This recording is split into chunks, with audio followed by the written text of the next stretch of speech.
नमस्कार बंधुगण, आपण मानकु आम एमएनटेक ओडिया चैनल को स्वागत। आपण माने जानिथिबे सीएम किसान टंका प्रति थर अक्षय तृतीया दिन चासी भाई मानक अकाउंट को आसी थाए। आउ आज हेउछि पवित्र अक्षय तृतीया। तेबे आजिर जो अपडेट टी रहिछि चासी भाई मानक अकाउंट को टंका आसीछि कि नाही, केउ माने पाइले, केते टंका आसिला, डिटेल्स रे आजिर एही वीडियो रे जानिबा। चासी को अकाउंट को वर्तमान सीएम किसान टंका पठागला। मुख्यमंत्री मोहन चरण माझी टंका पठेई सारिलेनी। तेबे केउ चासी माने पाइचंती तार डिटेल्स मध्ये जानिबा।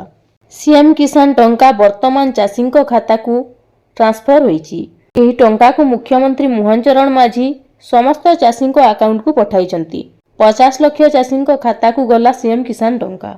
1000 कोटी रु अधिक टंका चासी को खाता को पठागला।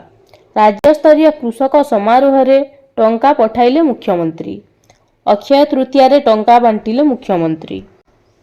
चासी को खाता को समुदाय 1025 कोटी टंका जाइछि। प्रथम थर पई 25,000 सहरांचल चासी सामिल होइचंती ए योजना रे।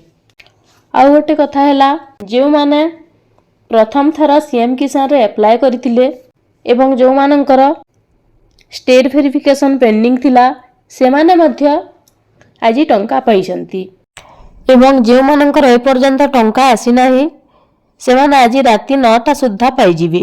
आस्ते आस्ते समस्तंकर टंका आसुची। तो एटा थिला अपडेट जहा कि मु आपनंकु जणै देली। तो एही परे अनेक गुडी इन्फॉर्मेटिव वीडियो देखिबा पई आम चैनल को सब्सक्राइब करंतु।